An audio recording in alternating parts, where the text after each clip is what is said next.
दोस्तों नमस्कार। दोस्तों आज बात करेंगे 2024 के लोकसभा चुनाव में जो पीडीए वर्सेस पीडीएम एक नया जखेड़ा शुरू हो गया है उत्तर प्रदेश में।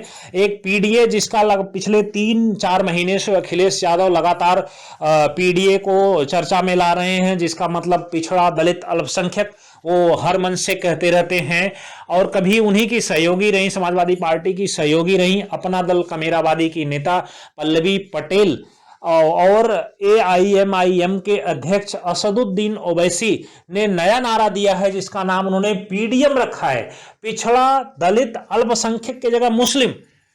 तो आज पिछड़ा दलित अल्पसंख्यक की जगह पे पिछड़ा दलित मुस्लिम का नारा देकर उन्होंने आज 7 लोकसभा चुनाव के प्रत्याशियों का ऐलान किया। आइए उसमें समझते हैं कि किन किन सीटों पर पल्लवी पटेल और असदुद्दीन ओवैसी के गठबंधन की पार्टी ने किन किन सीटों पर उम्मीदवार उतारा है।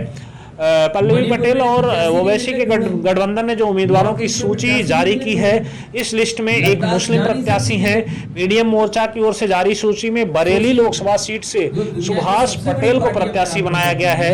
वहीं हाथरस लोकसभा सीट से जयवीर सिंह और धननगर फिरोजाबाद से प्रेमदत्त बघेल, रायबरेली से मुस्लिम प्रत्याशी हैं हाफिज मोहम्मद मोबीन और भदोही से प्रेमचंद बिंद को टिकट दिया गया है।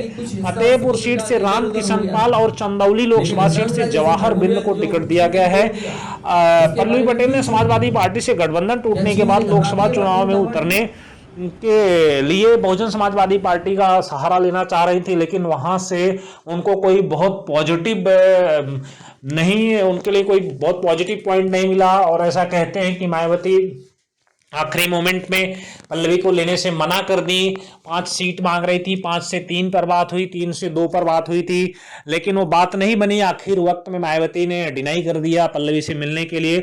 उसके बाद अभी भी लखनऊ के गलियारों में चर्चा है कि भीतर खाने में कोशिश कर रही है पल्लवी पटेल कि अखिलेश यादव से बात बन जाए, लेकिन ये ऐसे हालातों के बीच भी उन्होंने इन 7 सीटों पर अपने प्रत्याशियों का डिक्लेरेशन किया है। 7 प्रत्याशियों को घोषणा की है असदुद्दीन ओवैसी के साथ मिलकर। और ऐसे में ये मुमकिन नहीं है कि अखिलेश यादव कुछ बात आगे बढ़ाएं पल्लवी पटेल के साथ से, क्योंकि ये बात जग जाहिर है 2012 के बाद से जब Akhilesh Yadav sitting chief minister हुआ करते थे उत्तर प्रदेश में, तब से वो असदुद्दीन ओवैसी को उत्तर प्रदेश की राजनीति में स्थापित होने के विरोध में थे। वो जब चीफ मिनिस्टर थे तब असदुद्दीन ओवैसी को परमिशन नहीं देते थे रैली करने की, रोड शो करने की, मीटिंग्स करने की, उनके परमिशन लगातार कैंसिल किए हैं।